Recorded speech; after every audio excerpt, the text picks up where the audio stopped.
కడప జిల్లా పొద్దుటూరులో కొడుకు చేతిలో తల్లి హతమైన కేసులో సంచలన అంశాలు బయటపడుతున్నాయి. ఒక్కగానొక్క కొడుకు అంటూ గారాబంగా పెంచుకున్న ఆ తల్లిని అమానుషంగా కిరాతకంగా హత్య చేసిన ఉదంతం రాష్ట్ర వ్యాప్తంగా సంచలనం రేపిన సంగతి తెలిసిందే. అయితే టీచర్ లక్ష్మిని చంపిన కొడుకు కేసులో ఇప్పుడు కొత్త విషయాలు వెలుగు చూస్తున్నాయి. అరెస్టు తర్వాత పోలీస్ స్టేషన్లో కూడా వింతగా ప్రవర్తిస్తున్నట్టుగా తెలుస్తుంది. యశ్వంత్ రెడ్డి మానసిక స్థితిపై విచారణ కొనసాగుతోంది. తాను దేవుణ్ణని తాను అడిగితే డబ్బులు ఇవ్వరా అంటూ పోలీసులతో వింతగా ప్రవర్తించినట్టుగా తెలుస్తుంది. హైదరాబాద్లో యశ్వంత్ ఎలా ఉండేవాడు అంటూ పోలీసులు ఆరా తీస్తున్నారు. తల్లి అంత్యక్రియలకు పంపాలంటూ కూడా పోలీసులకు తండ్రి విజ్ఞప్తి చేశారు. అయితే తల్లి మృతదేహానికి కొరువు పెట్టేందుకు పంపాలని వేడుకున్నాడు. యశ్వంత్ను పంపేందుకు పోలీసులు నిరాకరించారు. యశ్వంత్ మానసిక స్థితి బాగాలేదని బంధువులు అంటున్నారు. హైదరాబాద్ నుంచి వచ్చిన వెంటనే తల్లితో గొడవకు దిగాడు యశ్వంత్. తనకు డబ్బులు ఎందుకు పంపలేదంటూ వాగ్వాదాన్ని దిగాడు. తండ్రిని రూమ్లో పెట్టి తల్లిపై దాడి చేసి కిరాతకంగా చంపాడు యశ్వంత్ అనే ఈ దుర్మార్గుడు. ఈ వ్యవహారంలో ప్రస్తుతం అనేక సంచలన అంశాలు బయటకు వస్తున్నాయి. ఇక తాను దేవుణ్ణని చెప్పినా తన తల్లి నమ్మలేదని, అందుకే దేవుని దగ్గరికే తనను పంపించానంటూ కూడా మరొక మాటలు మాట్లాడినట్టుగా తెలుస్తుంది.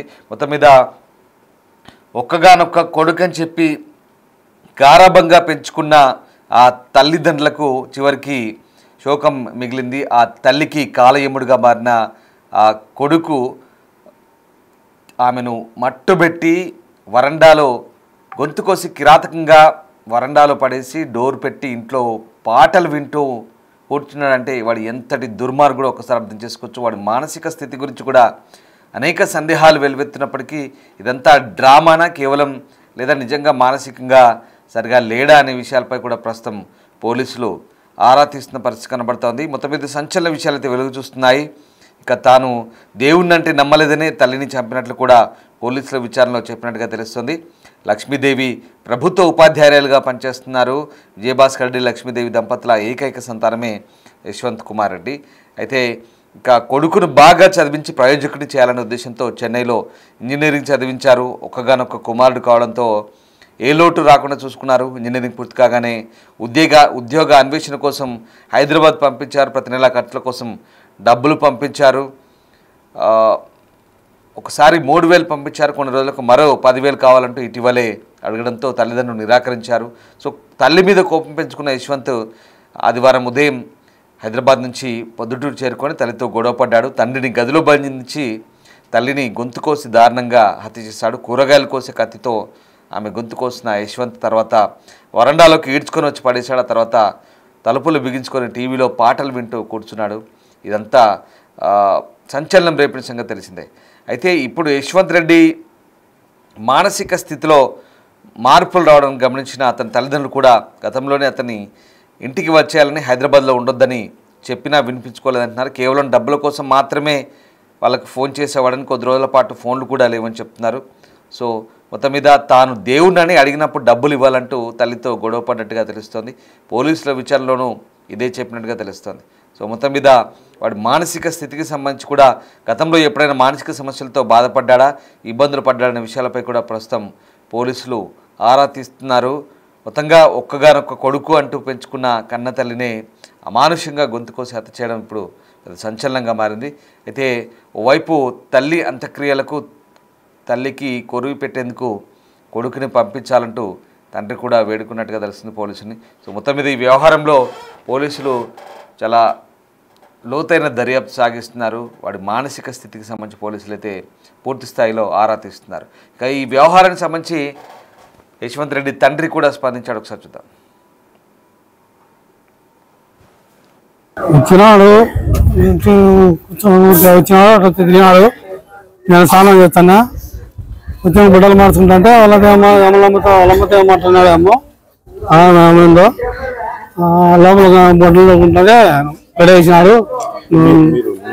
నేను లోపల గుడ్డలు తోడుకుంటున్నా, స్నానం చేసిన లోపల గుడ్డలు తోడుకుంటుంటే వచ్చి గుడ్డలు తోడుకో వాకిలేసినాడు. గుడ్డలు తోడుకోండు నేను తీసా అని వాకిలేసి మొత్తుకుంటున్నది. రెండు చెప్పి చంపినా నా పల్లి చదువుతారు, చంపినా గారాను అని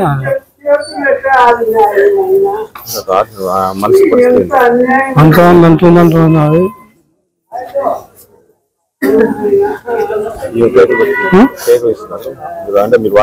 అరిచింది వచ్చిన వస్తానే మళ్ళీ తగ్గుంటే మళ్ళీ దొప్పి మళ్ళీ వాకిలేసాం. అయితే యశ్వంత్ మానసిక స్థితిపై ప్రస్తుతం పోలీసులు కూడా ఆరా తీస్తున్నారు. నిజంగా ఇంత దారుణంగా ప్రవర్తించడం, అసలు వాడి మానసిక స్థితికి సంబంధించి కూడా అనేక అనుమానాలు తలెత్తుతున్నాయి.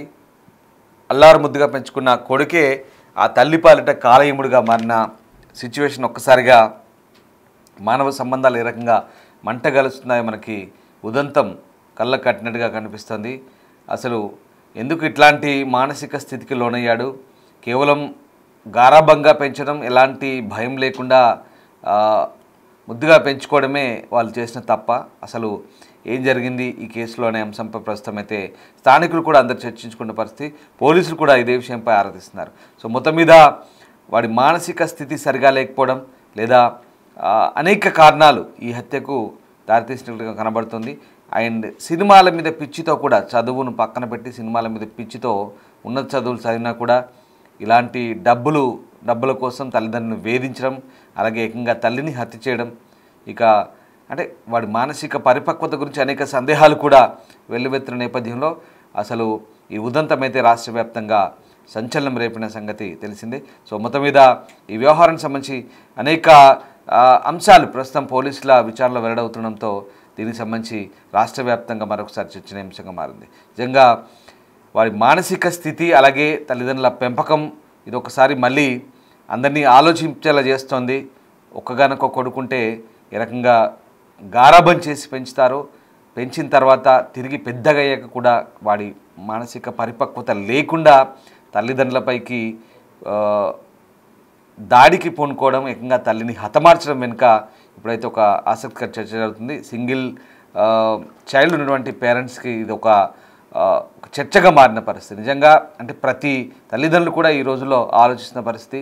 పిల్లల్ని ఏ రకంగా పెంచాలి, పెంచితే వాళ్ళని ఏ రకంగా క్రమబద్ధీకరణ చేసి వాళ్ళని పిల్లల విషయంలో క్రమ పద్ధతిలో వాళ్ళని ఏ రకంగా భవిష్యత్తు వైపు బాటలు వేసేలా వాళ్ళను తయారు చేయాలనే అంశంపై కూడా ఇప్పుడు ఒక చర్చ జరుగుతుంది. సో మొత్తం మీద ఈ ఉదంతానికి సంబంధించి ఆసక్తికర చర్చ జరుగుతున్న నేపథ్యంలో అసలు వాడి మానసిక స్థితి ఏంటి, ఎందుకు హత్య చేయాల్సి వచ్చింది, పోలీసులు ఏం చెప్తున్నారు చూద్దాం ఒకసారి.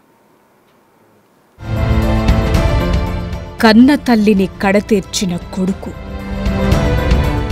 డబ్బులివ్వలేదనే కోపంతోనే హత్య. తల్లిని హత్య చేసి పాటలు విన్న కొడుకు. మానసిక పరిస్థితి బాగోలేదా? అలా నటిస్తున్నాడా? అమ్మ, ఈ ప్రేమకు సృష్టిలో ఏది సాటిరాదు అంటారు. కొడుకుపై తల్లికి ఎంత ఎనలేని ప్రేమ ఉంటుందో ఆ తల్లిపై కొడుకుకు అంతగా కాకపోయినా ప్రేమ ఉంటుంది.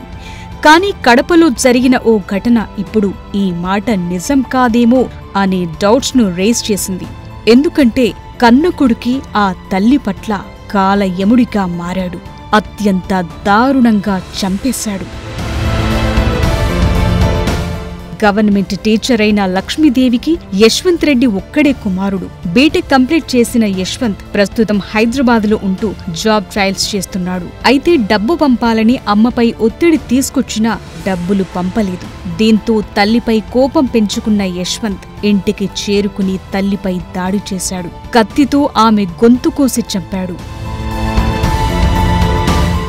ఇంత దారుణానికి ఒడిగట్టిన యశ్వంత్ తల్లిని చంపిన తరువాత చేసిన పనులే ఇప్పుడు కొన్ని డౌట్స్ ను రేస్ చేస్తున్నాయి. తాను దేవుణ్ణని చెప్తున్నాడు యశ్వంత్. తల్లిని చంపిన తరువాత రూంలోకి వెళ్లి డోర్ వేసుకుని టీవీ చూస్తూ కూర్చున్నాడు. పోలీసులొచ్చి డోర్ తీసి అతని ప్రవర్తన చూసి కాస్త షాక్ అయ్యారు. అంతేకాదు, దేవుడు తనను పిలుస్తున్నాడని, ఆ దేవుడి దగ్గరికే తాను వెళతానని చెప్తున్నాడని అంటున్నారు ఇరుగు పొరుగు వాళ్లు. గత కొంతకాలంగా యశ్వంత్ మానసిక స్థితి సరిగా లేదని చెప్తున్నారు. వచ్చినాడు తిరిగినాడు, నేను స్నానం చేస్తాను, ఉద్యోగం బిడ్డలు మార్చుకుంటుంటే వాళ్ళమ్మతో మాట్లాడినాడేమో ఏమైందో లోపల బొట్టలు తోడుకుంటుంటే పడేసినాడు. నేను లోపల గుడ్డలు తోడుకుంటున్నా, స్నానం చేసిన లోపల గుడ్డలు తోడుకుంటుంటే వచ్చి గుడ్డలు తోడుకో వాకిలేసినాడు.